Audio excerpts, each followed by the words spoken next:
Buenas noches a todos, bienvenidos a la primera edición de noticias21.com. Iván Blanquer, buenas noches, ¿qué tal estás? Muy bien, buenas noches. Juan Acosta, ¿qué tal? Aquí estamos, buenas noches. Y un servidor, Jaime Cuevas. Somos el equipo de noticias21.com. Comenzamos.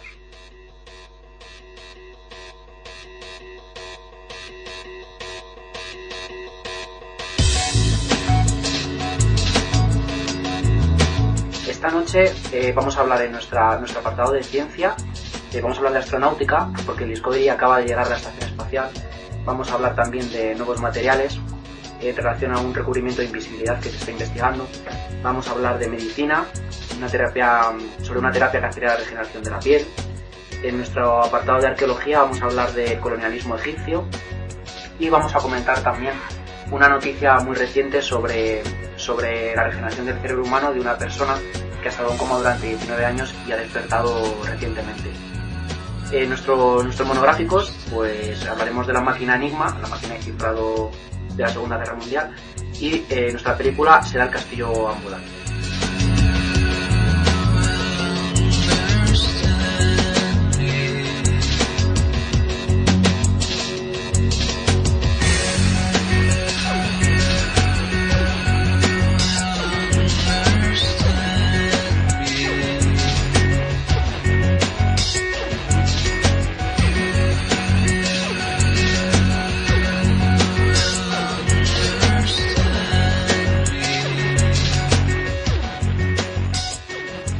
Buenas noches, Juan, ¿qué tal estás? Muy bien, Henry, muchas gracias. Bienvenido.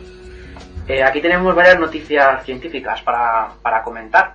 Una de ellas es astronáutica. Trata sobre el Discovery, que ha llegado recientemente a la estación espacial. Efectivamente, durante los últimos días hemos podido observar todas las noticias que nos comentaban el lanzamiento del Discovery y de su misión, la STS-121, a la Estación Espacial Internacional. Un despegue ciertamente con ciertos problemas y muy controvertido. Polémico. Muy polémico, porque dado que dos de sus directores de misión se negaban al lanzamiento de la misión. ¿Qué problemas ocurrieron? Pues 2 días antes, o el tiempo previo al lanzamiento, durante una revisión se descubrió que había una grieta en el aislamiento del tanque principal de combustible. Bueno, pues se reportó dicho problema y, según al parecer, no debería afectar a las placas térmicas, que es lo que da protección térmica a la nave, y no debería causar ningún problema en el lanzamiento. Sin embargo, como precaución, dos de los directores de misión se negaban al lanzamiento, dado que pensaban que era muy necesario estudiar ese fenómeno, porque después de todo el estudio y de los meses que ha estado parada la NASA y todos los viajes de transbordador han estado parados, que esto haya sucedido de nuevo lo hace preocupante. Pero bueno, por el momento no ha aparecido ningún problema mayor y el lanzamiento tuvo lugar en su momento preciso y el que estaba predeterminado el día 4 de julio. Y llegó a la estación espacial según lo que estaba programado. Uh-huh. O sea que aparte de eso no ha habido ningún otro problema más. No, bueno, una vez que llegaron a la estación espacial, pues efectuaron una rotación de la posición de tal forma para que desde la Tierra se pudiera observar la parte baja del transbordador, de tal forma que las placas térmicas quedaran a la vista de la Tierra y pudieran observar si había habido algún desprendimiento o deformación o grieta. Además, utilizaron el brazo robótico que está a bordo del Discovery, todas las lanzaderas espaciales, que porta una cámara, de tal forma que orientándolo hacia la zona donde pensaban que podrían estar los daños, por el momento parece que no hay. Ningún otro problema. Bueno, luego tenemos otra noticia sobre nuevos materiales, en concreto un nuevo recubrimiento de invisibilidad que se está investigando. Efectivamente. Bueno, pues todo esto viene del descubrimiento en el año 2000 por parte de unos científicos de la Universidad de Duke, en concreto de la Escuela Pratt, junto con el Imperial College de Londres. Bueno, pues han descubierto, como decía, en el 2000 descubrieron un material que han dado en llamar metamateriales. Bueno, pues estos metamateriales lo que hacen es que al estar configurados en determinada formación, cuando incide sobre ellos un tipo de energía o onda, esta onda es absorbida por el material y reflectada en la parte opuesta de la posición en la que entró. Esto es un descubrimiento muy importante, no solo en tecnologías militares, como puedes imaginar, sino también para las comunicaciones y para el medio ambiente. Por ejemplo, imagina que tienes una capa como la de Harry Potter, como quien dice, en la cual es incidida por una onda electromagnética, esa choca en un punto contra el metamaterial, es absorbido por este, y en el punto opuesto es expelida la onda, la misma onda y potencia en la que entró.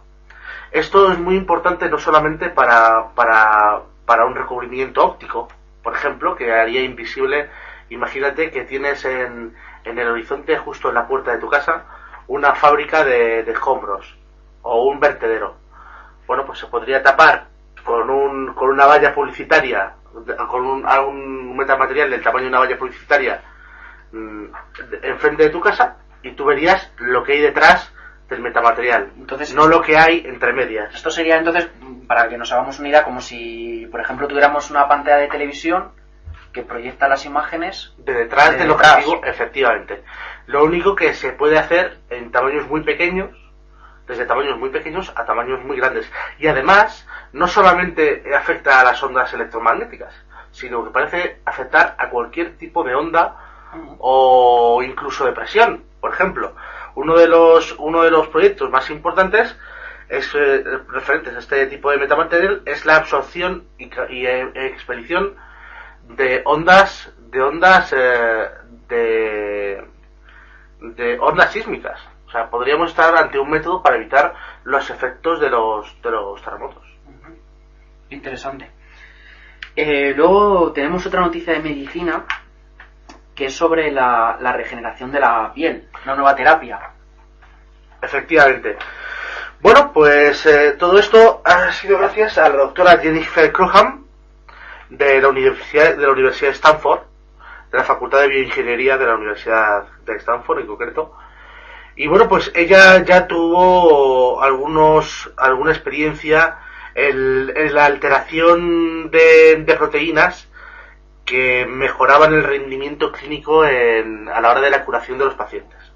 Sin embargo, son tratamientos que, bueno, muy caros y que estaban por experimentar. Sin embargo, cuando llegó a la citada facultad de Stanford, pues entró en contacto con un equipo de profesionales médicos muy importante.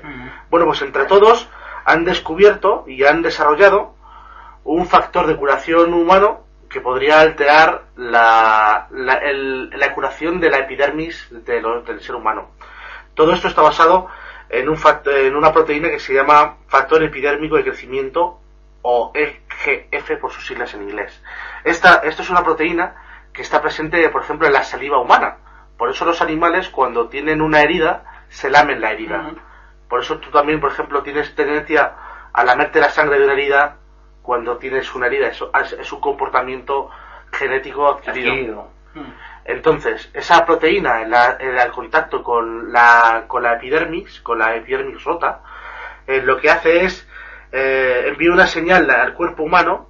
O sea, en cuanto entra en contacto con la herida, y lo que hace es hace una señal a una serie de proteínas que se llaman fibroblastos, para una serie de partículas que se llaman fibroblastos, que están en el cuerpo, que lo que hacen es que empiezan a generar fibras que unen las partes rotas de la piel y a generar colágeno. El colágeno es la parte sobre la cual se va a generar la nueva capa de piel nueva. Bueno, pues todo esto ha sido una capacidad que están desarrollando para incrementar las capacidades de este EGF, de tal forma que si es expuesto, por ejemplo, y generado artificialmente sobre una herida, este EGF modificado y alterado para incrementar sus funciones, podríamos estar ante una forma de que si tú tuvieras, por ejemplo, imaginad las tiritas, las tiritas que venden en las farmacias, pero esas tiritas completamente recubiertas de esta proteína EGF. Lo que estaríamos haciendo es un tipo de material que sería capaz de regenerar la piel mucho más rápido de lo que estamos acostumbrados. ¿Y esta terapia valdría, por ejemplo, para regenerar pieles quemadas en accidentes? No, en principio lo que hace es, por ejemplo, tú si tienes una rotura de la piel, sí sirve para regenerar un trozo de piel sustituido. O sea, lo que hace es sirve para regenerar un trozo de piel en una zona. Sin embargo, si tú tienes piel quemada, la piel quemada es piel sobre la cual se puede hacer un injerto. Pero tú lo que puedes hacer es que para que ese injerto funcione mejor, utilizar este tipo de proteína. Esto sería en el caso de que, digamos que nos faltara un trozo de piel. Entonces, ese trocito que falta es el que se podría... Sobre todo es una aplicación farmacéutica a bajo nivel sobre heridas relativamente leves. Para aplicación... me imagino que en el futuro... Efectivamente, de momento. Sin embargo, según oíamos hace tiempo y publicábamos en nuestra página web, noticias21.com, hablábamos de una aplicación de piel artificial que era muy similar a esto que hablamos. Lo único que en vez de... Era una pasta de colágeno que se aplicaba sobre una zona de piel a regenerar, sobre la cual iba creciendo la piel, el cuerpo humano iba haciendo crecer la piel. Bueno, pues suponiendo que se podrían unir las dos técnicas y utilizarlo para hacer un regeneramiento de piel de una forma mucho más masiva de lo que esta doctora ha intentado por el momento. ¿Y esto serviría, por ejemplo, para rejuvenecer la piel? No, porque sería simplemente... no para rejuvenecer, porque todos sabemos que cuando las pastas estas que venden, bueno, las pastas quiero decir, las cremas que se venden para regeneración celular de la piel, tienen colágeno. ¿Por qué tienen colágeno? Porque es el tabique, es la estructura que utiliza la piel, las partículas del cuerpo, para hacer crecer sobre ellas piel regenerada. Tú, por ejemplo, si tienes una arruga en la piel y te cortas ese trozo de piel y te aplicas esta pasta de colágeno encima, pues lo que estás haciendo es regenerar la piel sin esa arruga, pero es una operación. Estamos hablando de una operación que es de cirugía estética que existe hoy en día. Y ahora, Juan, nos trasladamos al antiguo Egipto, en nuestra noticia de arqueología. Háblanos sobre el colonialismo egipcio. Bueno, pues resulta que esta noticia viene por el descubrimiento de unas tumbas en una zona conquistada por los egipcios. Los egipcios, alrededor del 1550 a.C., invadieron un reino cercano suyo, al sur de lo que era el antiguo Egipto, que era la antigua Nubia, el reino de los nubios. Bueno, pues lo invadieron. Y bueno, pues lo que pensábamos, las teorías que teníamos acerca del imperialismo de las culturas antiguas, nos decía que era una cultura superior que invadía a otra y que sustituía todos los órganos de gobierno por la cultura invasora, los sustituía a los de la cultura invadida. Bueno, pues se ha descubierto una tumba en la cual parece indicar que son, bueno, según los manuscritos los jeroglíficos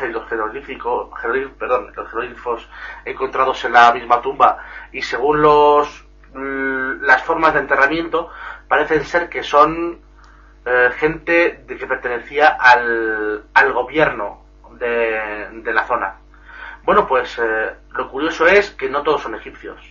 Según el método de enterramiento y por su diámetro craneal, se ha descubierto que algunos eran de origen nubio y otros eran de origen egipcio.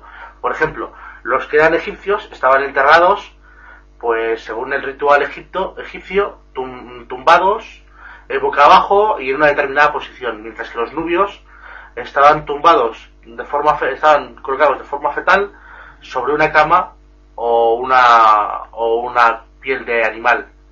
Bueno, pues todos ellos eran parte del gobierno de esa zona, lo cual nos indica que cuando los egipcios invadieron esa zona, o al cabo de cierto tiempo, se mezclaron, porque de hecho parte de los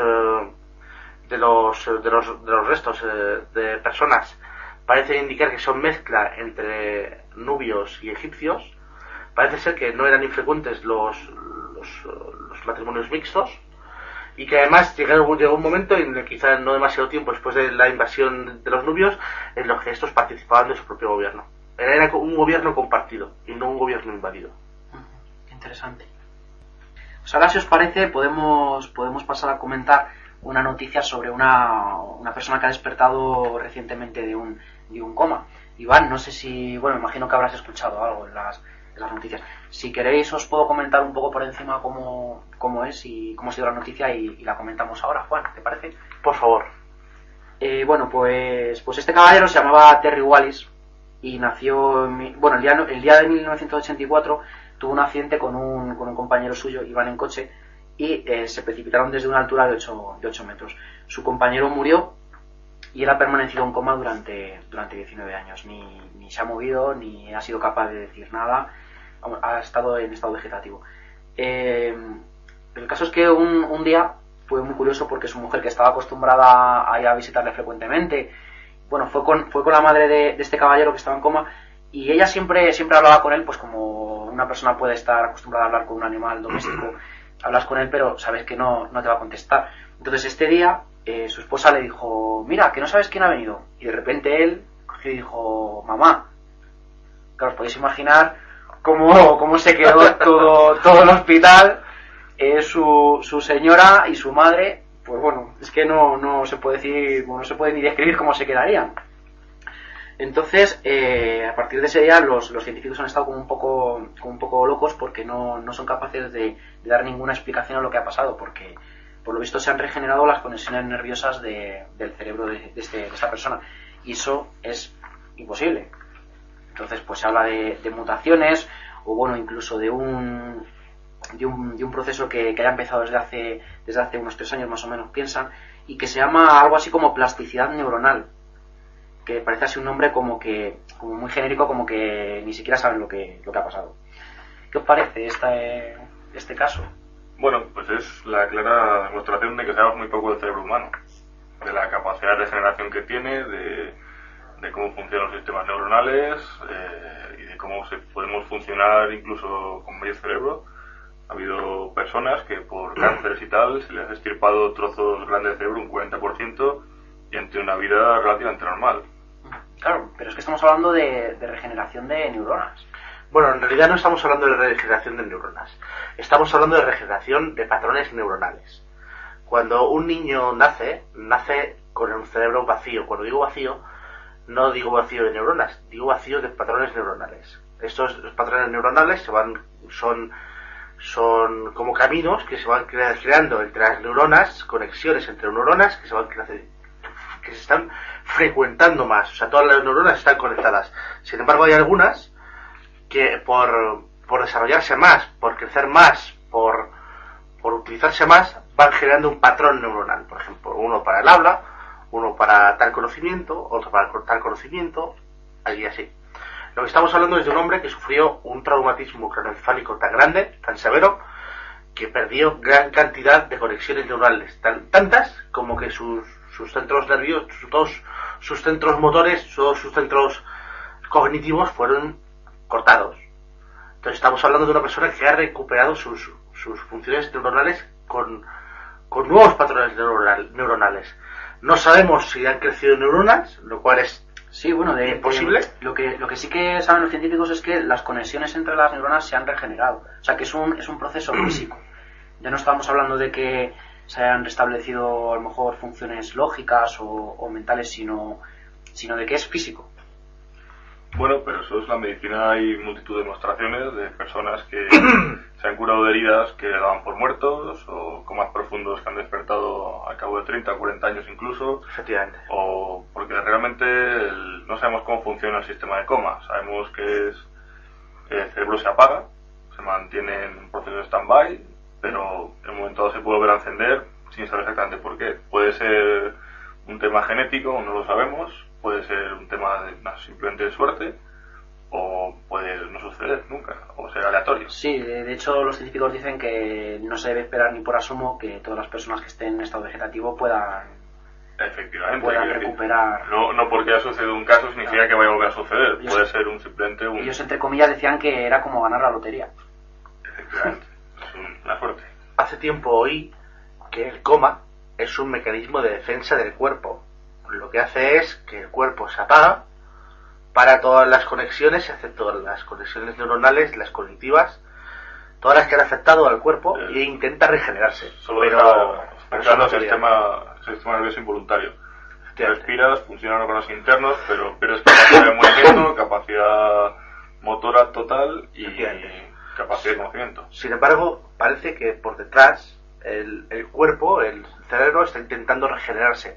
Cuando digo regenerarse, no me refiero a que esté intentando generar nuevas células, nuevas neuronas, sino a que está intentando desarrollar nuevos patrones neuronales. Hace tiempo teníamos en noticias21.com una noticia que hablábamos de la primera aplicación de la nanotecnología en medicina. Esta noticia consistía en que gracias a una persona con un traumatismo craneoencefálico no similar al de esta persona, mucho más leve, de una persona que había quedado ciega después de un accidente, perdón, después de un accidente había quedado ciega. Bueno, pues sabían la zona exacta del cerebro que estaba siendo afectada por ese traumatismo. O sea, sabían la parte del cerebro en la cual las líneas neuronales habían quedado afectadas. Bueno, pues se diseñó con nanotecnología una cubierta proteica, una especie de gel que, inyectado en el cerebro, en las zonas en las cuales se quería que afectara en las zonas dañadas del cerebro, lo que hacía es crear una zona de gran cantidad de suplementos alimenticios para el cerebro, de tal forma que los axones de las neuronas, que son las patitas que interconectan las diferentes neuronas, efectivamente tuvieran suficiente comida, tuvieran la suficiente capacidad proteica como para crecer.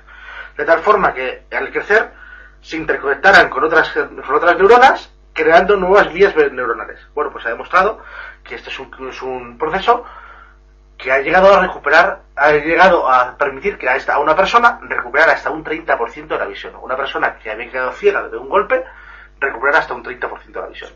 Los científicos dicen que sí, que puede ser, esa es una de las posibles explicaciones, porque dicen que durante 3 años parece ser que las conexiones han estado regenerando una tras otra, hasta que al final ha habido el número suficiente para restablecer otra vez la red nerviosa de este caballero.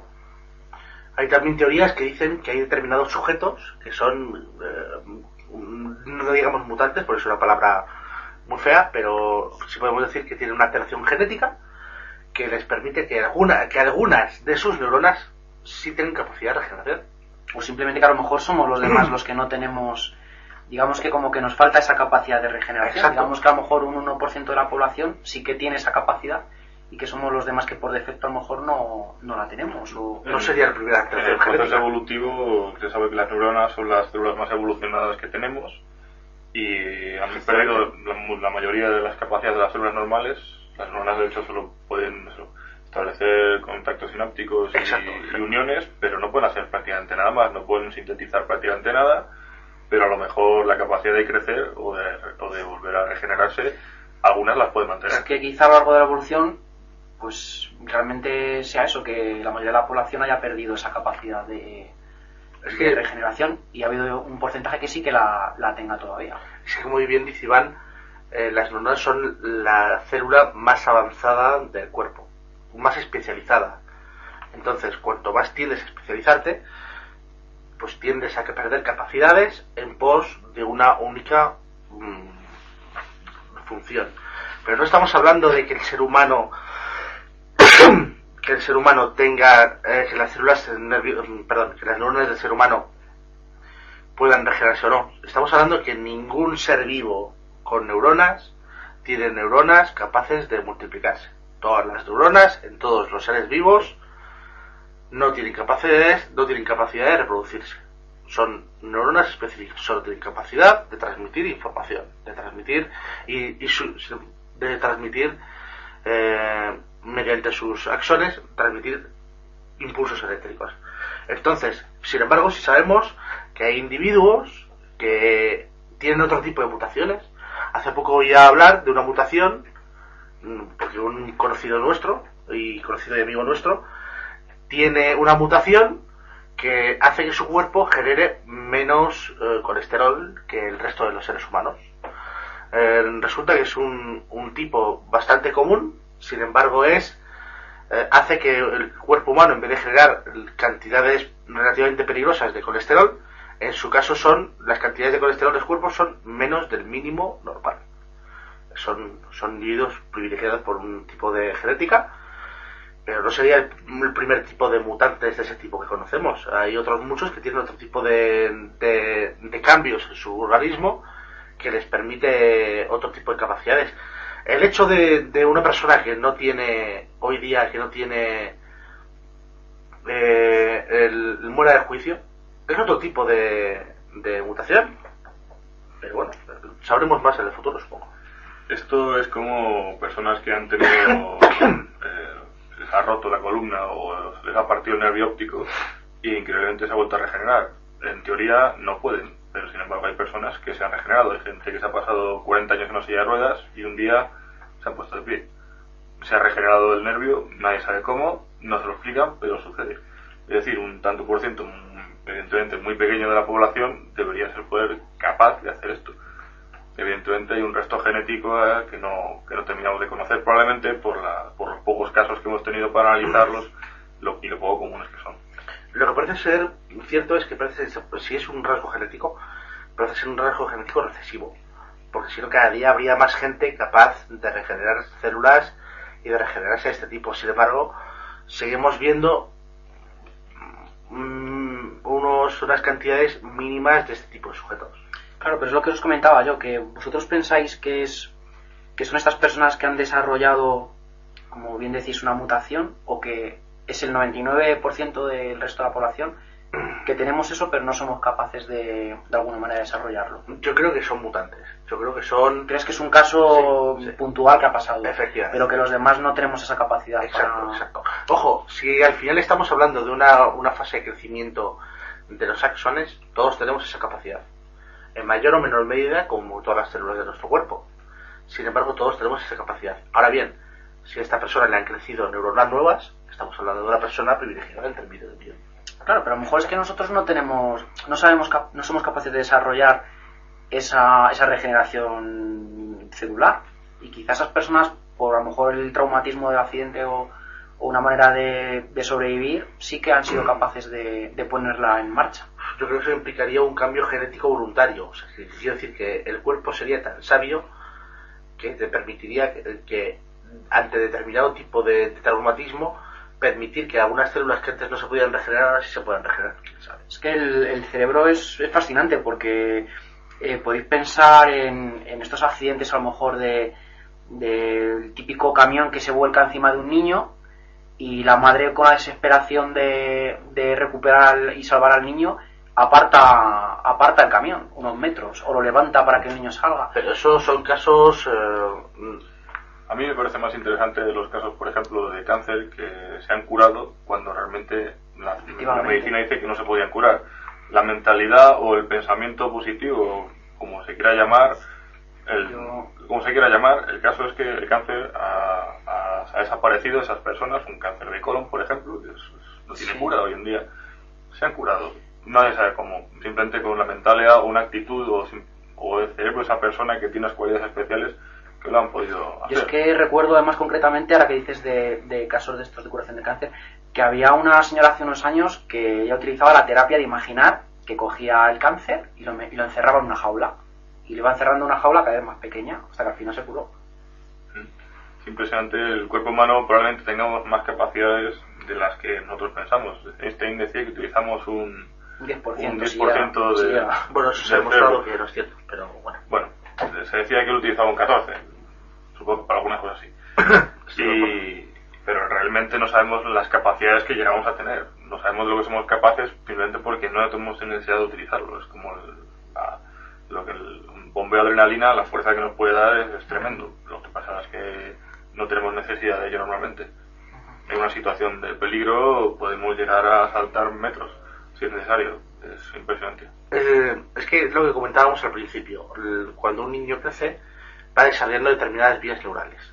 Bueno, hay determinadas vías neurales que se hacen permanentes y se quedan solidificadas, y a partir de determinada edad no se pueden generar redes neurales. Y hace que la red neural de un individuo adulto sea algo que incluso se cree reproducible. Vale, eso ya entramos a otro tipo de debate. Pero la idea es... Perdón, otra vez. La idea es que hay ciertas vías neurales que se podrían haber desarrollado durante la niñez y que no se utilizan porque no son lo bastante sólidas o fijas como para utilizarlas. Hablamos, por ejemplo, de ese tipo de capacidades. Por ejemplo, la madre que ante determinado tipo de circunstancias necesita utilizar una fuerza mayor de la que tiene y hace que su cuerpo genere la cantidad suficiente de adrenalina o de otras sustancias que permiten que el cuerpo genere más fuerza y sea capaz de apartar una maquinaria pesada del cuerpo de su hijo para salvarlo. Incluso olvidar el dolor. Bueno, es que... Por ejemplo, un incendio es una persona que entre a rescatar a otra, a lo mejor con el estrés de la situación siente a lo mejor unas pequeñas quemaduras y ni siquiera nota el... De hecho, eso es un caso bien conocido, sobre todo gracias a que, bueno, el ser humano, con lo violento que es, tenemos pruebas del combate. Hay soldados que en medio de un combate reciben una herida incluso mortal y aún así, sin siquiera darse cuenta, han sido capaces de realizar acciones heroicas y cuando terminan la acción y vuelven a su estado de tranquilidad emocional, mueren. Porque su cuerpo de repente dice, ya no necesito esto. Y al no necesitar eso, empieza a sentir dolor y muere. O incluso alguna vez, no sé si habéis oído de gente que ha sufrido accidentes de tráfico, que a lo mejor un choque frontal, de ver venir el coche de frente, ha doblado el volante. De no poder hacer nada, de la impotencia esa, doblar el volante. Que hay que tener fuerza para doblar un volante. Claro.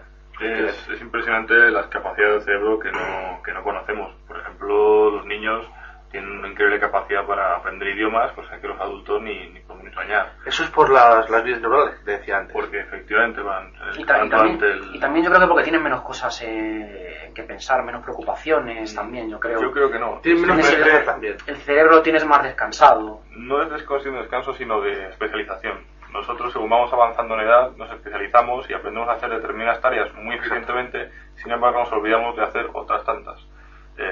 Dedicamos nuestra capacidad a especializarnos, a llevar unos comportamientos, a aprender unos patrones. Sin embargo, los niños son unas tabula rasa, puedes enseñarle lo que quieras, puedes enseñarle idiomas, puedes enseñarle un diccionario completo y se lo aprenderían. Otra cosa es que el mayor, el niño, elija, que su cerebro elija que ese conocimiento no es necesario y lo deseche. Efectivamente. Pero bueno, o sea, la idea es que, como bien decía Iván, sobre todo les puedes enseñar comportamientos. Sobre todo a los niños que tienen unas líneas neurales por construir. Tú puedes establecer determinados conocimientos para esos niños. Ahora mismo hay un montón de actividades para niños, por ejemplo, desde natación, desde juegos de inteligencia, hay escuelas especiales para niños que les intentan inculcar mayor inteligencia, pero no ya solo de capacidad intelectual, sino que esto se podría aplicar también a fuerza física. Si tú le enseñas a un niño determinadas actitudes acerca del cuerpo, pues es posible que esa vía neural quede fija y ese niño tenga unas capacidades superiores al del resto de las personas, quién sabe. Como dice Iván, es que sabemos muy poco del cerebro. Bueno, pues tendremos que seguir investigando un poco más, ¿no? A ver qué nos depara. Luego también había una aplicación médica basada en nanotecnología que tenía relación con esta noticia.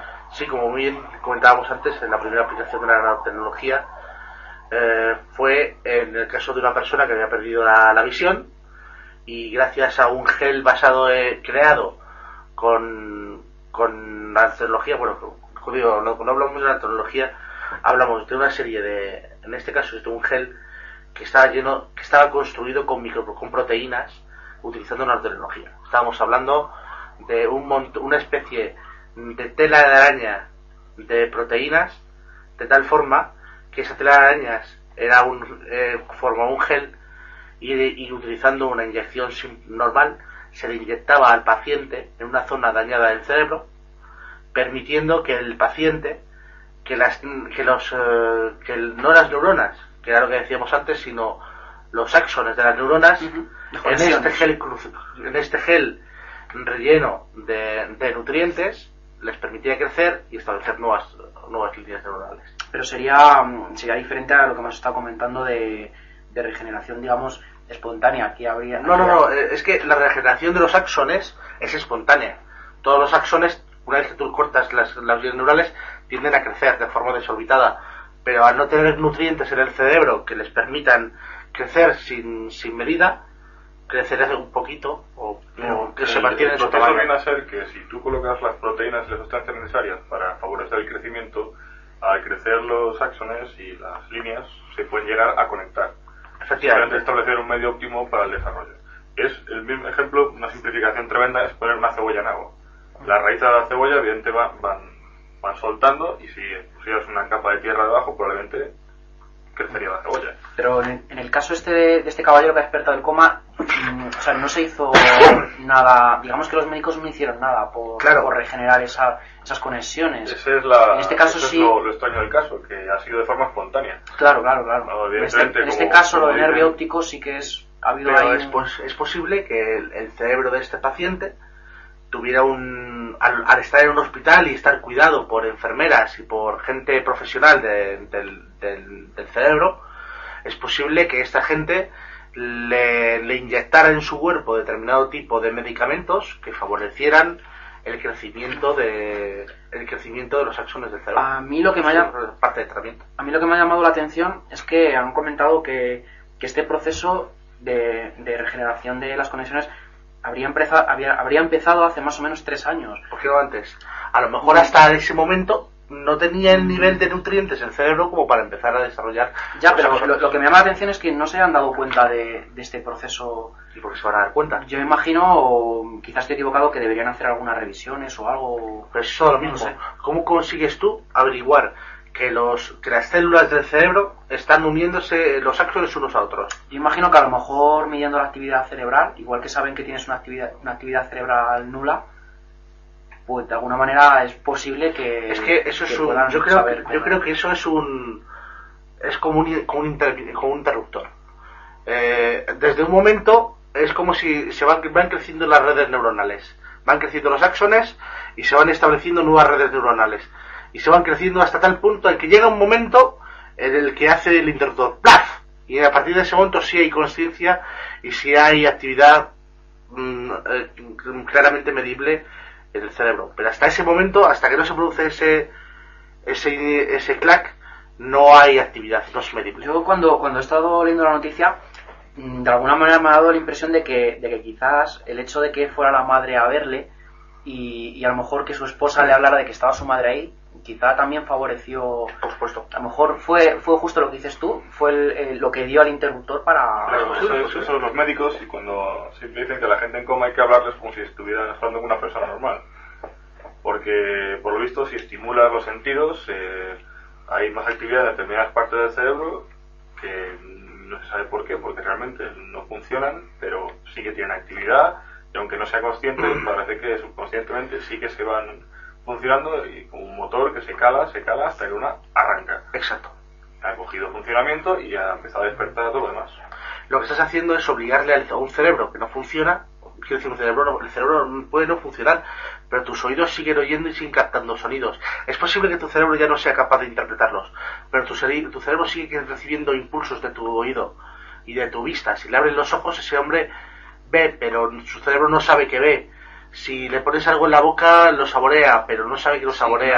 No sabe interpretarlo. Exactamente. Falta, digamos, ese lenguaje para conocer... O falta le han cortado el trocito que hace que sí sea capaz de verlo. Sin embargo, cuando tú a una persona que no tiene actividad cerebral le estimulas esas zonas o esos sentidos, haces que el cerebro intente utilizar algo que de normal que sabe que no funciona.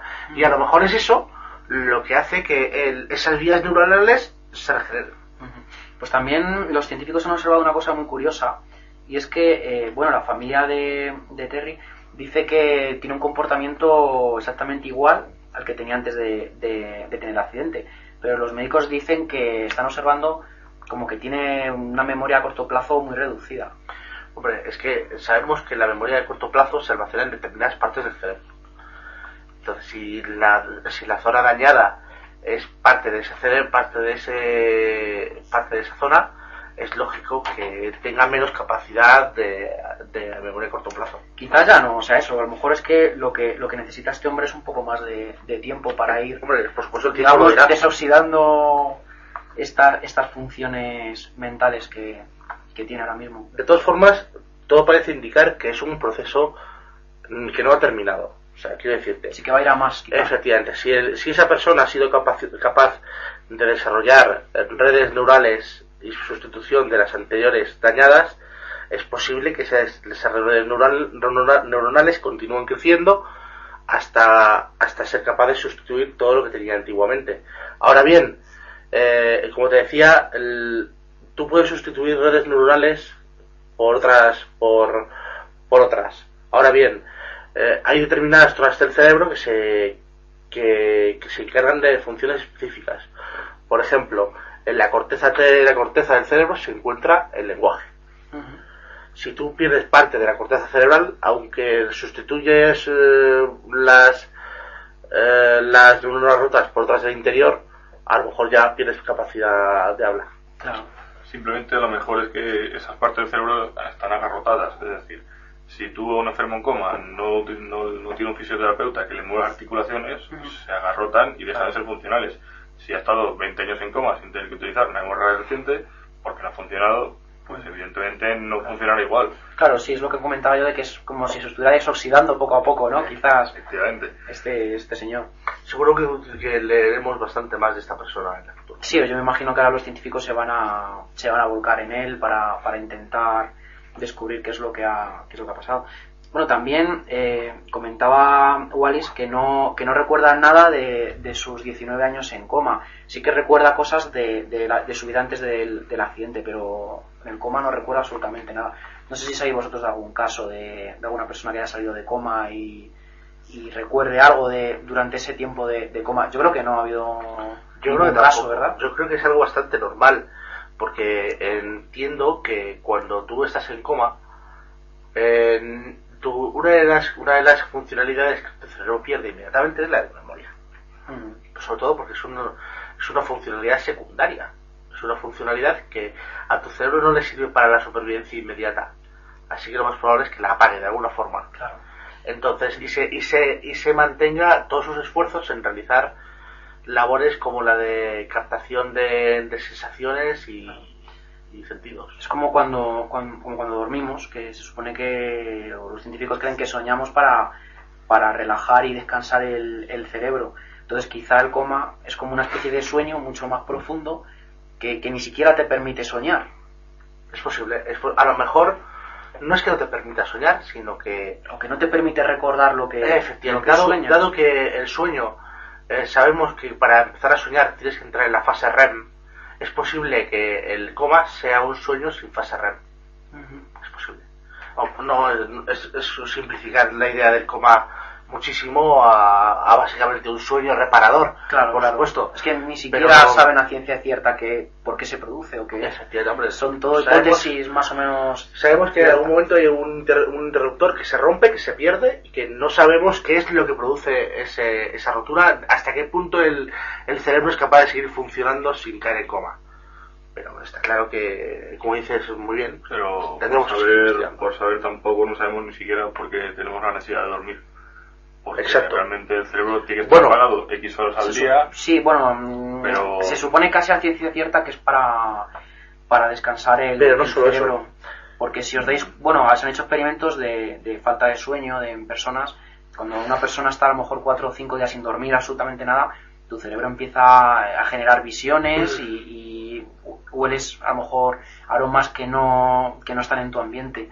Porque el cerebro no puede estar sin dormir.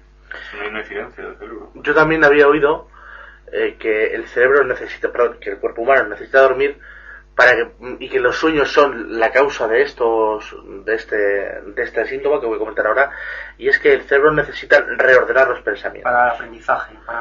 Efectivamente. Pues hay un dicho que dice: lección bien dormida, bien aprendida. No sé si lo habéis oído. Yo era muy mal estudiante. De todas formas, lo que sabemos sí es cierto que la gente que duerme mal y que no entra en fase REM tiene problemas de aprendizaje, problemas de memoria, problemas de rendimiento. Entonces todo eso probablemente venga de lo mismo. Sí, está claro que si no duermes bien por la noche, duermes a lo mejor 4 o 5 horas, al día siguiente no rindes igual. Te cuesta más recordar las cosas, concentrarte.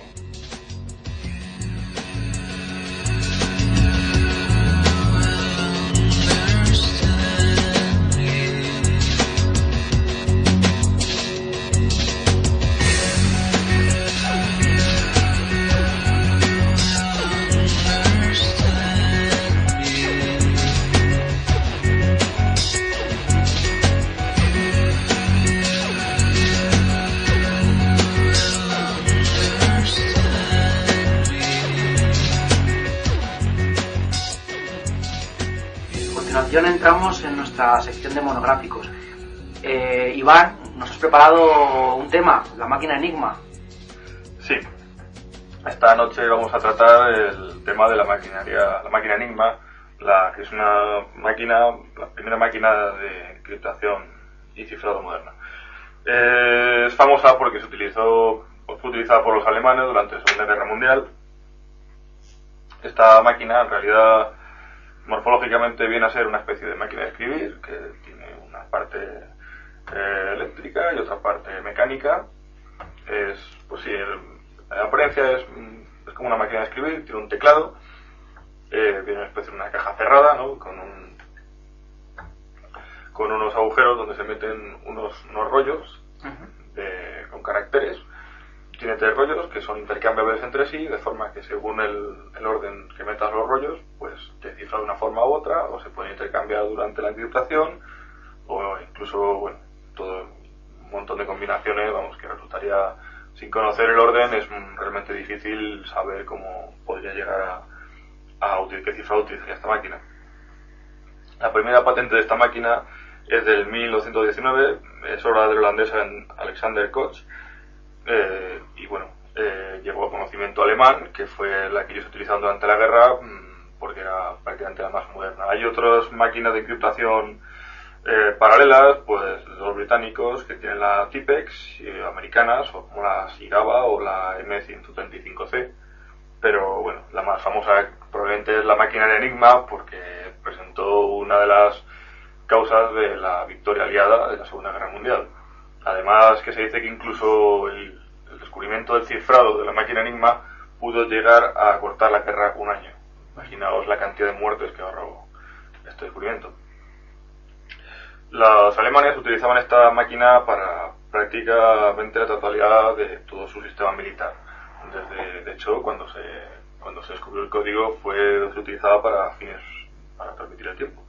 Era el parte meteorológico, que cifraban con esta máquina, y por ahí fue por donde los aliados lograron recuperar el código. Yo había oído que se utilizaba también principalmente para las posiciones de los submarinos nazis. Claro, la marina alemana fueron los pioneros los que empezaron a utilizarla. Ellos la llamaban la máquina M, evidentemente todo espionaje, todo era un misterio, y utilizaban para situar dónde estaban los submarinos, enviarse las cartografías y las posiciones de ataque y de defensa de las posiciones alemanas. Evidentemente, imaginaos la importancia de estos datos.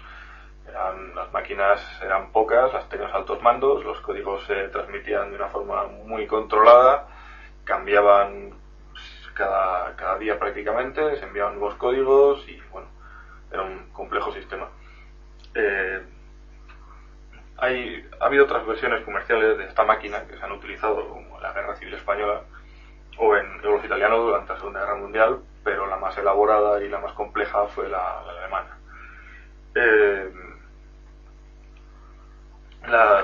El funcionamiento de la máquina es eso. Al principio de la guerra utilizaban una versión muy parecida a la funcional, a la Enigma D, que es la última versión que sacaron, los alemanes la modificaron un poco y bueno, durante la guerra los polacos descubrieron que Alemania utilizaba este tipo de máquinas en sus cifrados, con lo cual empezaron a utilizar sistemas de espionaje para detectar cuál era el código y poder interceptar las comunicaciones alemanas. Entonces los alemanes, a medida que avanzaba la guerra, fueron modificando y complicando los sistemas de codificación de la máquina hasta hacerlos, tremendos. Empezaron teniendo solo 3 rollos intercambiables, luego añadieron 2 más, de forma que podían cada día 5 rollos, utilizaban solo 3, los otros 2 no. Luego también determinados caracteres los cambiaban por otros caracteres, y entonces de forma que aquello era, los polacos utilizaban estrategias de detectar una palabra clave dentro del cifrado de la máquina y buscar cuándo se repetía. Ellos utilizaron una máquina enigma, buscaron una palabra y mediante los rollos intercambiables ellos probaban todas las posibilidades, y cuando interceptaban algo buscaban cualquiera de esas posibilidades en el cifrado alemán a ver si lo encontraban, de forma que tuvieran una traducción de una palabra y por ahí poder seguir. Pero parece un poco caótico, a lo mejor el sistema lógico para intentar descifrarlo parece lógico, pero que en la práctica yo creo que sería un poco difícil. Y por no decir imposible. Bueno, piensa que no es del todo imposible, pero la gracia que tenía el asunto es que, como dice Iván, eran rollos, que básicamente cada rollo, cuando apretabas una tecla en el teclado, le asignaba una letra en el rollo. O sea, por ejemplo, la J pasaba a ser una A en un rollo, pasaba al siguiente rollo y la A pasaba a ser una P, la P pasaba a otro rollo y pasaba a ser una N. Entonces lo que tendrías es un sistema de triple cifrado que se alteraba según el orden de los rollos y el orden de lo que estabas utilizando. Y depende del orden también dispuesto de las letras en los rollos. O sea, podrías generar infinitos códigos basados en eso. Claro, lo que sucedía es que los rollos estaban colocados, las letras dentro de los rollos estaban colocados de una forma especial y predeterminada, que fue lo que permitió que, aunque se alteraran los códigos, los odiados pudieran mantenerse siempre alerta con las últimas actualizaciones de dichos rollos. Pero el sistema empleado por los polacos para descifrarlo parece un poco... No, los polacos no llegaron a descifrar el código Enigma. Es que parece... Fueron los británicos los que llegaron a descifrarlo. Porque robaron una máquina. Porque robaron una máquina, sí, pero antes de eso sí que habían interceptado algunas comunicaciones, incluso habían llegado a traducirlas, pero con unos esfuerzos enormes que realmente no con la velocidad y la versatilidad que hubieran necesitado para sus fines. Los polacos al final, durante la guerra, cuando cayeron, al final sí que dejaron la información que tenían sobre las máquinas Enigma a los británicos, que con ayuda de los franceses empezaron a detectar los códigos y empezaron a utilizar palabras claves para descifrar códigos de enigmas. También, claro, pensar que los mensajes alemanes, sobre todo los importantes, había palabras clave como el Heil Hitler en cualquier mensaje, era obligatorio, y al final los alemanes dejaron de utilizarlo al sospechar cosas de estas, pero siempre se podían sacar palabras claves o determinados trazos que pudieran llegar a indicar qué estaba diciendo ese mensaje o a referencia de qué iba. Pero sí, fueron muchos años de desarrollo y de estudio, de inteligencia y de estudios matemáticos para llegar a adivinar un poco cómo funcionaba la máquina Enigma o interpretar el mensaje que llegaría a decirles cómo conquistar el famoso submarino que contenía una máquina Enigma alemana que llegaría a ser la clave en la guerra. Ahora hablaré un poco del proyecto Ultra, que es bastante importante dentro de la máquina Enigma, porque es realmente cómo consiguieron los británicos capturar la máquina Enigma y tal. Bueno, los británicos durante la guerra crearon una escuela gubernamental de código sin cifrado en Bletchley Park. Entonces, como para ocultar los conocimientos que tenían los de Enigma, no, o sea, que los alemanes volvieran a aplicar un nuevo cifrado o cambiaran y tal, porque pensar que es súper importante en ese momento que los alemanes no supieran que los ingleses estaban detrás del código y que estaban a punto de hallarlo. Entonces se inventaron un agente secreto que llamaron Boniface, Boniface. Sí. creyeron, o sea, el instituto le hicieron pasar por agente secreto, de forma que a la población o rumores que se pudieran extender creyeran que era un agente secreto infiltrado en Alemania que le estaba pasando los conocimientos sobre las máquinas Enigma, cuando en realidad era un instituto de criptografía que estaba estudiando las máquinas Enigmas y que... Porque ya habían robado una, ¿no?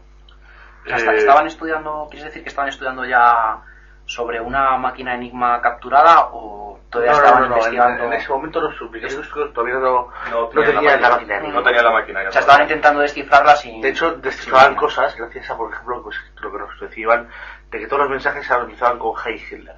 Era un poco... cuando los alemanes dejaron de utilizar el Heil Hitler al principio de cada mensaje, hicieron mucho más difíciles que los ingleses utilizaran este código.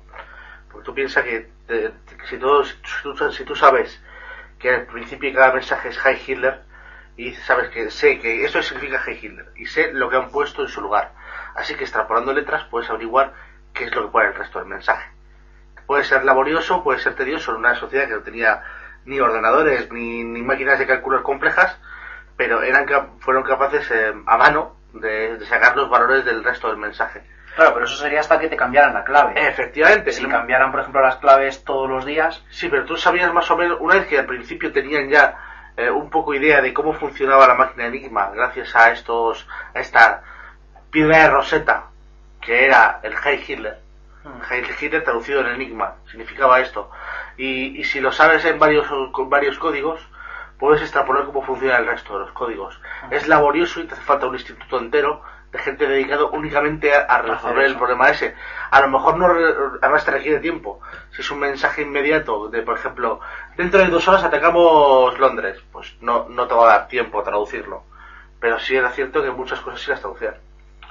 A partir del 39, que es cuando se creó el instituto, empezaron a utilizar los británicos técnicas muy parecidas a los polacos, un poco más desarrolladas, principalmente porque ya tenían los estudios polacos, entonces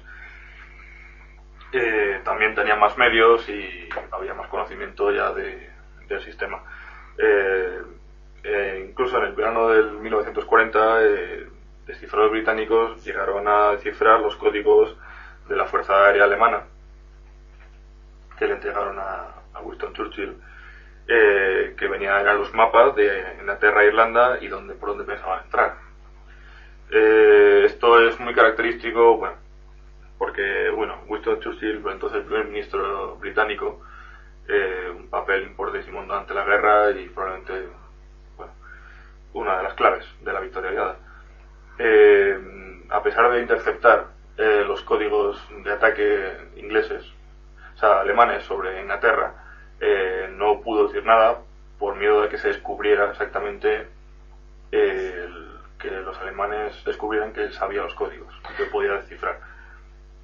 El instituto lo que hacía era, a través de fingir que existía un agente secreto, le pasaba los informes a través de una caja que es sellada, que siempre estaba en el despacho de Winston Churchill, que se llama Ultra. Ultra era algo totalmente secreto, no se sabía exactamente qué era ni qué contenía, cuando en realidad eran los informes de desciframiento, de descifrar el funcionamiento de la máquina. Entonces era evidentemente un misterio que incluso no se llegó a desvelar hasta los años 60, porque la máquina Enigma, los británicos y los ingleses, la verdad,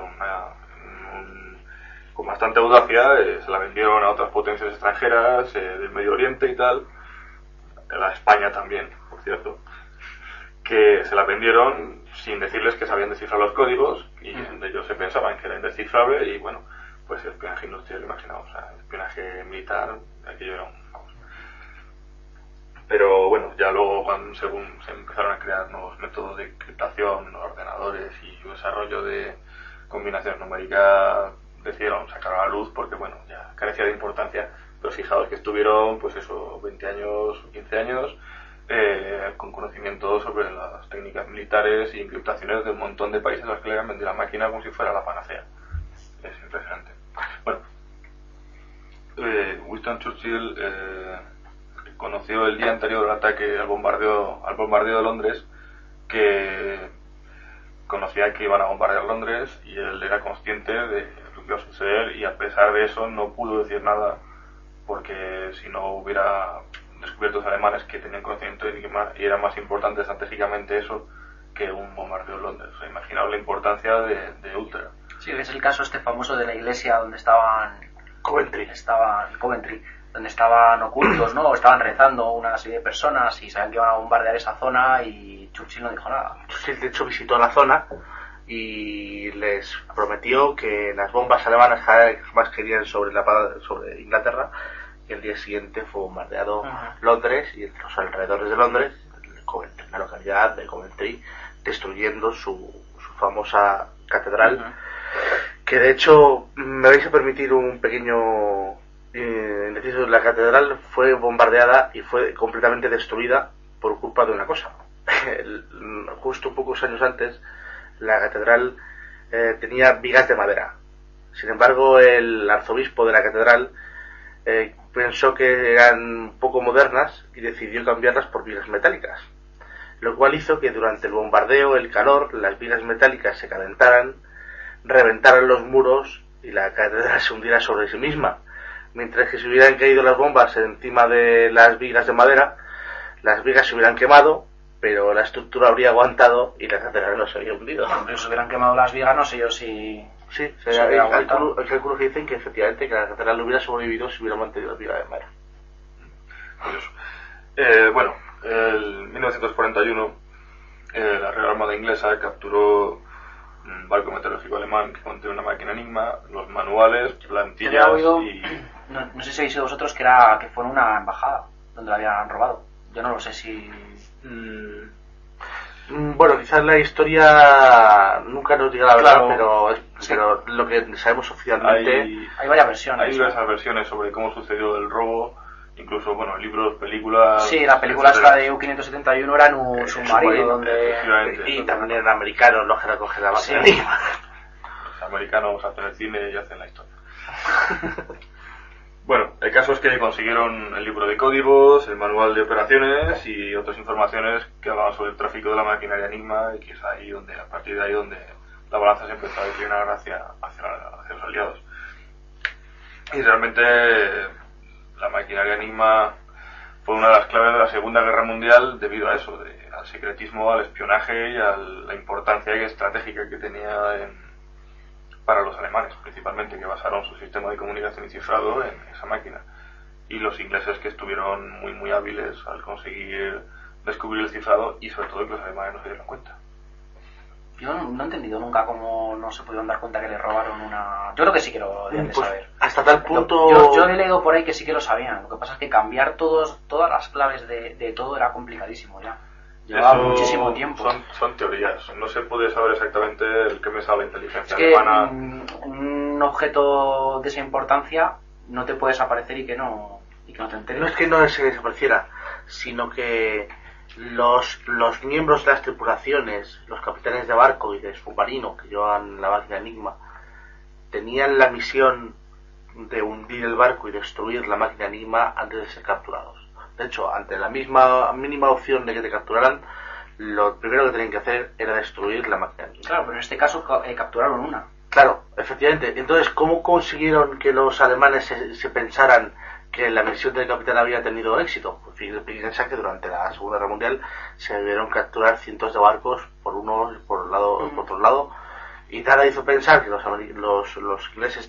alemanes tenían el sistema de traducción de los americanos y los ingleses, ni viceversa.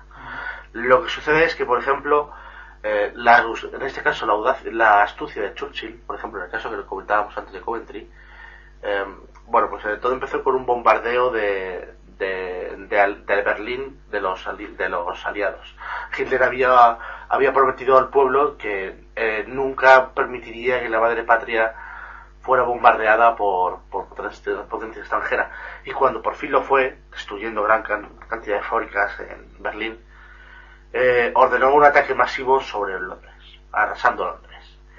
Entonces, si Churchill hubiera cogido y hubiera ordenado a la RAF contraataque y haber destruido el ataque alemán, esto hubiera hecho pensar a los alemanes que los ingleses tenían la máquina, y habría hecho que los alemanes cambiaran el código o hubieran cambiado de máquina.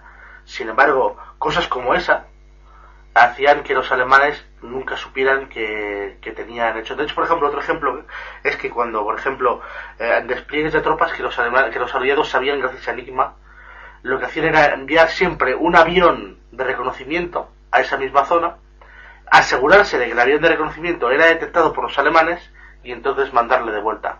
De esta forma, los alemanes veían el avión de reconocimiento y decían, es que nos han pillado, que nos están vigilando. Fijaos, un avión de reconocimiento inglés, vamos a intentar derribarlo.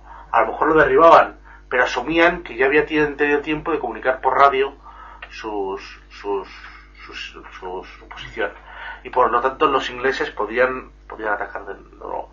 La idea era siempre mantener la idea de que eran por otros medios por los cuales se descubrían los movimientos nazis y no por el medio de la guerra. Yo es que, yo por lo que he leído sí que, mi opinión es que ellos sí que sabían que le robaron la máquina, porque, como decía antes, es que si la guerra, de que tú ganes la guerra depende en gran parte de 4 o 5 máquinas, las tienes controladas.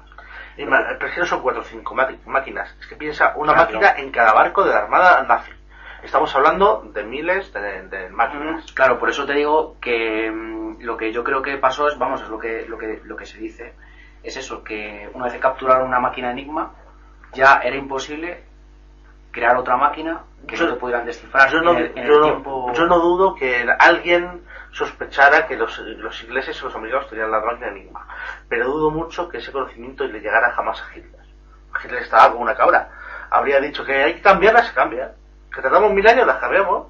Estamos si no recuerdo mal, ¿en qué año fue cuando la capturaron? Ya fue casi al final de la guerra. Fue en el 41. Quedaban todavía 3 años de guerra. Quedaban 3 años todavía de guerra.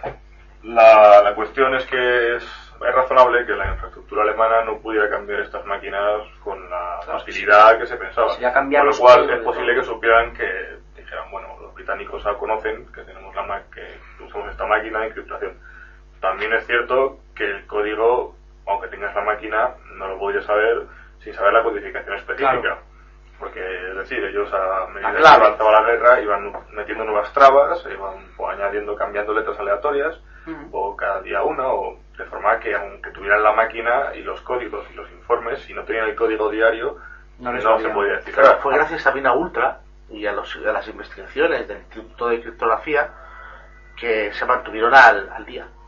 O sea, no fue solo gracias a eso, fue un esfuerzo muy complejo. Aparte que luego también pudieron utilizar la máquina después de que la robaron para desinformar. Podrían mandar mensajes que no fueran ciertos. Claro, eso es lo que hace pensar que los alemanes no conocían que los ingleses tenían la máquina Enigma. Ya, pero si los alemanes hubieran mandado mensajes falsos de vez en cuando para desinformar, es decir, voy diciendo, como sabemos que tenéis la máquina Enigma, vamos a enviar de vez en cuando mensajes falsos para que no nos pilléis en todas, para que les pillaban en todas. No, desde luego la guerra en el mar la ganaron los aliados por eso, porque conocían las posiciones de todos los... Bueno, aparte de que ya los efectivos eran mucho menores. Claro. Pero como conocían las posiciones de los submarinos, iban directamente por ellos. O simplemente los barcos de mercancías puedan evitar a los submarinos. Realmente la máquina Enigma fue decisiva en la Segunda Guerra Mundial. Igual que la bomba de Hiroshima y Nagasaki. Ese fue el final.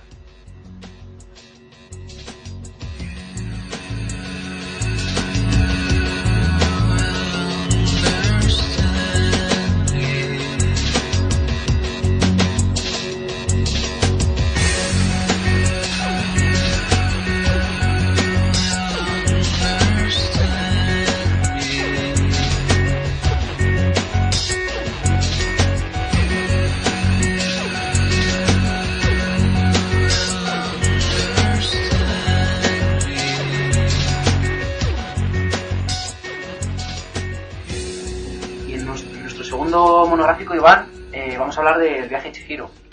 Sí, es una película manga japonesa que ahora está tan en boga, sobre todo en el cine europeo y americano, que realmente estamos empezando a importar ese tipo de películas, que realmente podemos encontrar películas realmente bellas y estupendísimas como esta.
de Chihiro es la película más conocida de Hayao Miyazaki, que es un director súper famoso allí en Japón, que ha creado realmente películas maravillosas.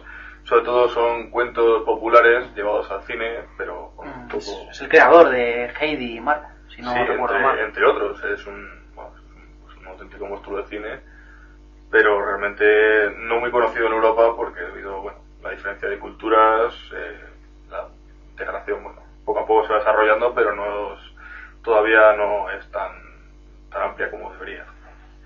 Esta película es una especie de visión a través de un prisma de Alicia en el País de las Maravillas.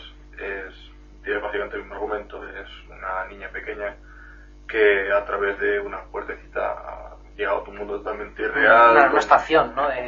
Sí, utilizan una estación de ferrocarril como el vehículo que la transporta al mundo imaginario de ángeles y demonios, donde tiene que vivir sus aventuras y aprende a conocer gente con sus personajes buenos, malos, malévolos, personajes extraños,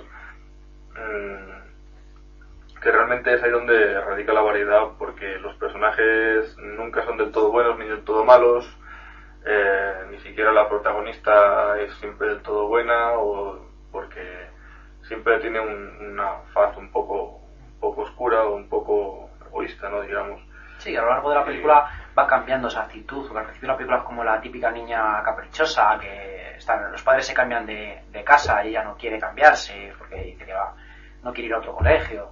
Claro, es la contraposición de eso, el mundo real, donde es una niña, pues una típica niña, sus padres se separan, ella no quiere saber nada de eso, ella quiere vivir en su mundo, con sus estructuras, y no salir de ahí, y de repente es lanzada al mundo imaginario, donde nada es lo que parece, donde existen seres completamente irreales, donde su vida cómoda se acaba y tiene que trabajar como la que más, donde es la última persona en importancia en el castillo donde trabaja, ¿no? Que es una especie de posada, ¿no? Donde van todo tipo de espectros y fantasmas a reposar, o a hacer sus curas de reposo y a descansar.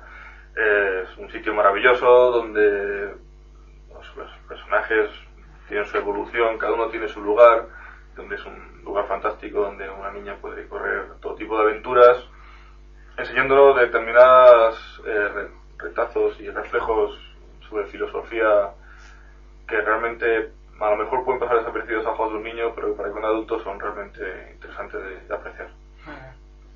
Este director, la última película que nos llegó a España es El Castillo Ambulante, que es también una fábula de un niño que conoce a un demonio venido a menos, en un mundo también fantástico. Es una niña pobre, casi como la Cenicienta, obligada a trabajar todo el día, una vida muy, muy dura, muy difícil, que realmente tiene un incidente con un demonio y la transforma en una vieja mujer que apenas puede andar, que con bastón, y la transforma en una vieja en un segundo. Entonces ella, la forma de volver a ser joven es conseguir que la que le ha echado la maldición la vuelva a transformar. Para ello conoce mucha gente y empieza a ser apreciada no por su aspecto, sino por cómo es ella realmente, que es la fábula de esta película. El Castillo Ambulante, digo, no tiene la misma calidad que el viaje de Chihiro, que es una auténtica obra maestra. ¿En qué aspecto? ¿En aspecto técnico? En aspecto, yo creo que es la historia, es la moraleja que tiene y cómo es tratada, y sobre todo, personalmente a mí el final no me terminó de gustar, porque no me parecía del todo bien llevado, quizá un error de dirección, pero mi apreciación quizá un final forzado.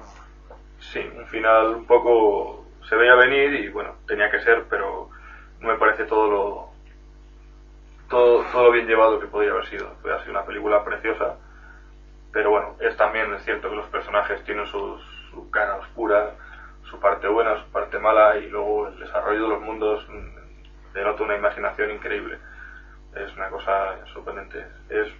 Tiene muchos paralelismos con Alicia en el País de las Maravillas o los libros de Lewis Carroll, fantásticos, que efectivamente es la occidentalización del mismo mito, que es eso, el niño que abandona su hábitat para ir a un mundo completamente imaginario, donde nada es lo que parece, donde la física no hay.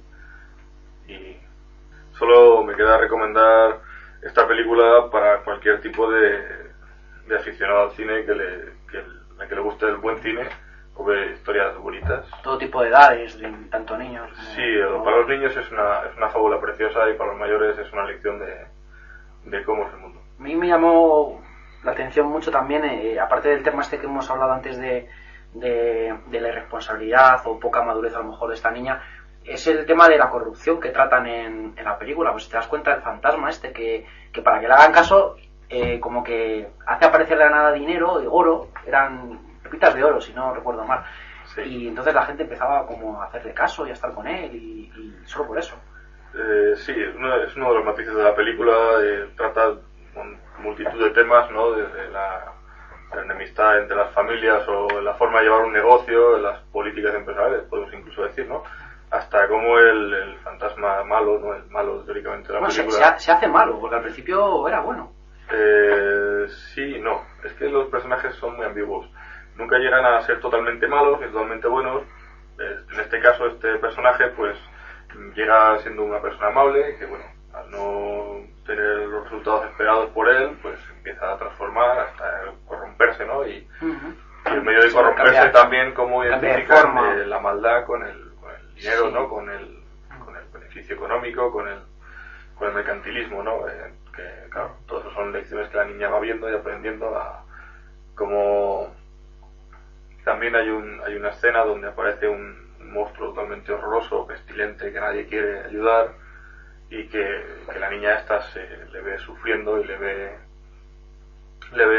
que está mal, y entonces ella se ofrece a ayudarle con un trabajo enorme y pasándolo un poco mal. Sí. Al final resulta que era un espíritu bueno que realmente... Sí, porque le baña en la terma esta que hay. En la terma, bueno, es una bastante... Sí, al principio viene como cubierto de barro y como de chatarra. Sí, es eso, es de como se supone que es una representación, es una metáfora, ¿no? De cómo el espíritu bueno va cogiendo cosas malas, se va quedando con basura al recorrer el mundo y llega al sitio este a limpiarse para volver a renacer y volver a ser el mismo, ¿no? Y solo la niña esta puede ver más allá de la basura que lleva encima, que realmente allá abajo hay un espíritu bueno. Es otra de las lecciones morales de esa película, tiene una barbaridad de pequeños detalles que... A mí me gustaron mucho dos escenas que tenían como tema la soledad. Había una escena que la niña se queda sentada en una terraza cuando ha caído el diluvio, no sé si recuerdas que empieza a llover mucho, sí. se cubre todo de agua, sí. La niña se queda en la terraza viendo la luna que está sobre el mar y no sé, transmite como una sensación de mucha soledad. O cuando se va del castillo este, que coge un tren, no me acuerdo si era el número 16 o bueno, no sé, en cualquiera, y va sobre los raíles sobre la vía, pero por encima del agua. O sea, en vez de estar por el suelo, los raíles iban por el agua. Y ves el tren que va pasando por todo el océano y no hay nada más. De vez en cuando alguna isla. Y si recuerdas, las personas que estaban esperando en el andén eran como fantasmas, no tenían cara, eran como personas que a lo mejor van a ir a un sitio sin rumbo fijo.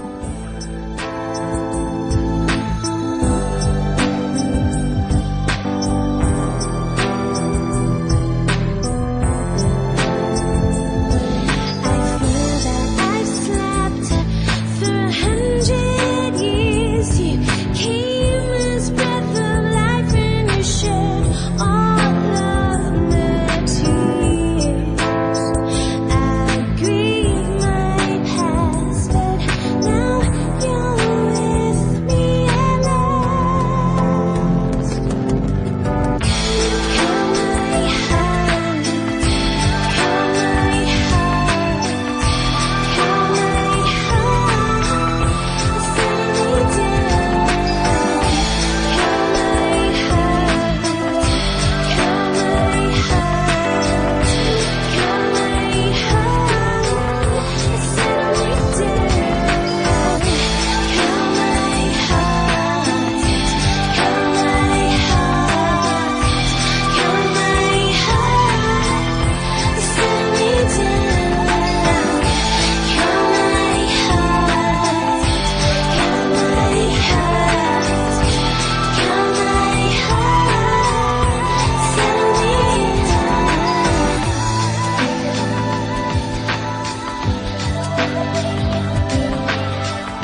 eso es la gente que coge un tren, los anónimos, ¿no? Sí. De las personas que te rodean, Eran pero que fantasmas, realmente pero no no tenían son personas, cara. son espectros, no son nada. Lo mismo nos puede ocurrir a cualquiera coger un tren hacia cualquier parte, pasas X horas al lado de una persona y realmente ni siquiera tienes por qué mirar la cara. Es decir, es un reflejo de la sociedad, ¿no? De cómo la niña sí que se interesa por las personas que le hablan y cómo intenta ayudar, cómo intenta hacer un favor o cómo se reúne un grupo de amigos. Cómo madura, en una palabra. Efectivamente, cómo deja de ser una niña para empezar a tomar responsabilidades y aprender un poco cómo funciona realmente la vida. Y eso, unido a pequeños detalles, lo del mar es un claro reflejo de Japón. Japón es una isla grandísima rodeada de islas más pequeñas. Sí. Allí todo, bueno, aparte de la incursión del tren, que fue la revolución casi más importante que hubo allí, imaginaos poder viajar de norte a sur en unas horas. Fue una revolución tremenda y sí es cierto que en todas las películas, sobre todo de manga y tal, hay muchísimos reflejos de los trenes, siempre son muy característicos, tienen una fisonomía muy particular y muy especial, muy cuidada, cuidan muchísimos detalles, el orden de las cosas, incluso las cosas de otra manera. Ellos sí, tienen una manera diferente de ver la vida. Sí, incluso la forma de ver las cosas, de tratarlas, los estereotipos aquí occidentales, podemos entender, pues allí no son realmente así. Hay otro tipo de pensamiento, incluso el pensamiento filosófico, pues aquí tenemos unas tradiciones, allí tienen otras, y sí que hay pequeños reflejos donde la forma de pensar de los personajes es sutilmente diferente a... Yo creo que también creo que es porque ellos, quizá en Occidente nosotros vemos las películas de dibujos animados o los cómics, los vemos como algo de niño. Sin embargo, en Japón se ven como una manera más de arte. Y quizá ellos pues ven una película de dibujos animados igual que una película de personas, pero con otra manera de hacerlo. Sí, es que allí la industria del manga y incluso del cómico, del cine manga es tremendo, es enorme. La repercusión que tiene allí para los jóvenes, incluso los no tan jóvenes, es tremenda. Es mucho mayor que aquí, o bueno, allí los dibujos animados son otra forma de hacer las cosas, no simplemente una cosa destinada a niños y tal. Ahora en realidad sí que tenemos reflejo en los países americanos, por ejemplo, de películas de dibujos que no son tan para niños. De hecho, hay películas que para niños no tienen nada y son dibujos animados. Podemos mencionar Heavy Metal, por ejemplo, un clásico de los 80, que realmente yo no le dejaría ver a mis hijos. Al menos que tuvieran una edad adecuada. Claro, pero porque es eso, porque no transmiten lo mismo que las películas japonesas. Las películas japonesas de dibujos animados tienen como un fondo, una moraleja. No sé, creo que es diferente. Los dibujos manga tienen un lenguaje muy particular y muy especializado. Por ejemplo, según el calendario chino, cada año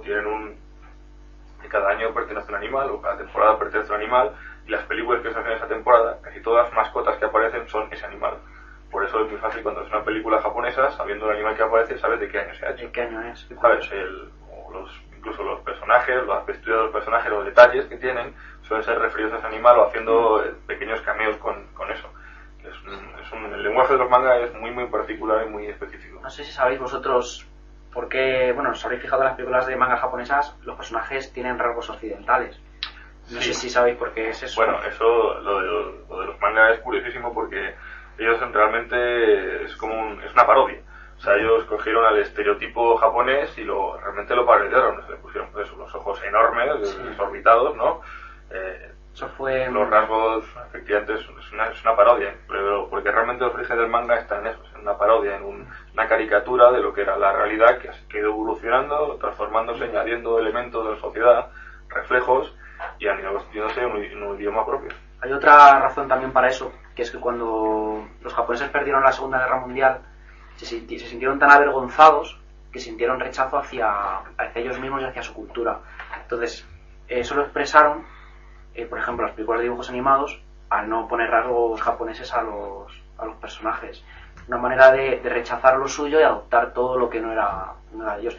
Hubo muchos japoneses que se suicidaron. Cuando oyeron por primera vez la voz del emperador en la radio, que jamás había oído, cuando oyeron al emperador decir que se rendían, hubo mucha gente que que se suicidó.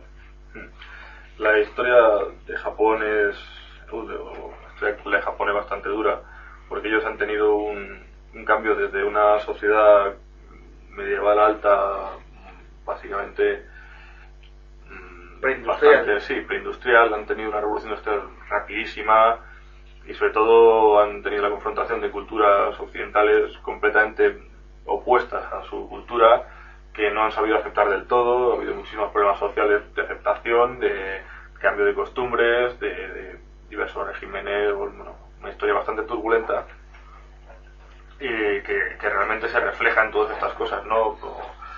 Que se puede ver efectivamente que las revoluciones industriales, o el mismo ferrocarril que hablábamos antes, es un reflejo de cómo la revolución industrial marcó una época, cómo ha marcado la sociedad japonesa realmente, que ahora es más occidental que occidente. Realmente tú vas a Tokio y allí, o sea, cultura japonesa de la que ves en las películas, nada, no hay absolutamente nada, es todo occidental. Los famosos Tokio es un cartel de neón enorme, o sea, es terrible cómo han absorbido, cómo han asimilado y cómo han desarrollado la cultura ajena a ellos. Evidentemente renunciando a una identidad propia bastante personal, que han tenido que al renunciar a ella, pues eso, han perdido bastantes valores tradicionales. Es curioso porque si te sales de por ejemplo, lo que son las ciudades, fuera sí que hay pueblecitos que siguen manteniendo sus tradiciones y claro. O sea, yo creo que de alguna manera sí que al final consiguen un poco como tener las dos cosas, tener la cultura de Occidente junto a la de la cultura oriental. A mí me gustaría comentar que la cultura japonesa pre la guerra con Estados Unidos era una sociedad muy violenta. Era una sociedad, bueno, cuando digo violenta quiero decir imperialista. Recordemos la guerra contra China, dejó millones de muertos en el lado chino. Millones de muertos en campos de concentración, que consideraban a los chinos como escoria y los trataban como tal. Asesinatos en masa. Y los japoneses mataron casi tantos chinos como los alemanes judíos. Hablamos de millones de muertos de chinos. Es lógico que los chinos tengan ese odio irracional a los japoneses. La guerra chino-japonesa fue muy sangrienta. Fue un intento de invasión de Japón a China que dejó una parte de China completamente despoblada. Es lógico, y sin embargo nos encontramos que la sociedad japonesa actual es una sociedad muy diferente, es una sociedad muy pacifista, donde no existe un ejército propio, excepto el ejército de autodefensa, cierto que eso hecho por los americanos al final de la Segunda Guerra Mundial, que prohibieron a Japón tener un ejército propio, pero que es algo ya obsoleto. Hoy día los japoneses tienen una cultura tremendamente pacifista, tremendamente, y no tiene nada que ver con esa época que ellos mismos se avergüenzan de esa época, de lo que hicieron en esa época. Es que la cultura japonesa es un tema de debate largo y que podríamos tratar en otros temas. Sí. En próximas ediciones. Lo podemos apuntar. Lo apuntaremos en la lista de temas.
Solo recomendar mucho, que a mí me encantó, la película del viaje de Chihiro, el castillo ambulante también, aunque... Cualquier otra película japonesa, yo creo en general... Bueno, cualquiera. Casi todas. Yo creo que sí, pero hay pequeñas joyas que nos llegan. Imaginaos de la cantidad que se producen allí, las cosas que nos llegan suelen ser pequeñas joyas. Que deberíamos creo que ganó un Oscar, ¿no? A la mejor película de dibujos animados. Creo que ganó el Oscar estaba nominada a de animación. Creo que lo ganó. Es una maravilla, la verdad.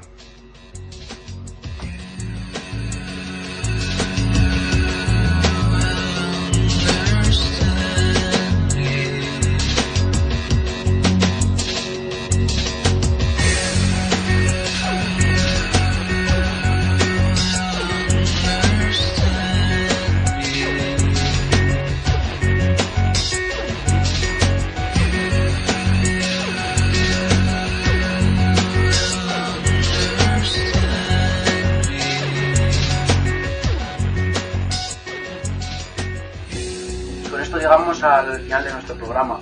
Iván, ¿alguna última cosa para terminar? Bueno, solo animar a nuestros lectores y oyentes a que participen en los foros de la página web, en que estaremos encantados de atenderles, de ampliar noticias que nos propongan o de solucionar alguna duda que les pueda surgir dentro de nuestras posibilidades. Y nada, buenas noches. Buenas noches, Iván. ¿Tú, Juan, alguna última cosa para los oyentes? Bueno, asimismo, animo a los oyentes a que nos envíen algún email si desean que aumentemos algún tipo de noticia o desean hacer algún comentario sobre el programa o sobre la página web. Nuestra dirección de correo noticias21@gmail.com está disponible para ellos para hacer las aportaciones que quieran. Y por favor, me gustaría animaros a que visitéis la página web noticias21.com y a que seáis partícipes de todos sus contenidos. Y eso es todo, amigos. Esperamos que os hayan gustado las noticias que hemos tratado. Y nada más para terminar. Iván Blanquer, Juan Acosta y un servidor, Jaime Cuevas, somos el equipo de Noticias 21. Buenas noches. This is a Magnatune podcast. All the music you're about to hear is available for sale at www.magnatune.com. Magnatune, we are not evil. La ambientación musical que habéis escuchado pertenece al álbum Downtempo Chill 2, que podéis encontrar en la web magnatune.com. Los temas fueron Calm, del autor Amonite, Son of Umbriel, del autor Cargo Cult,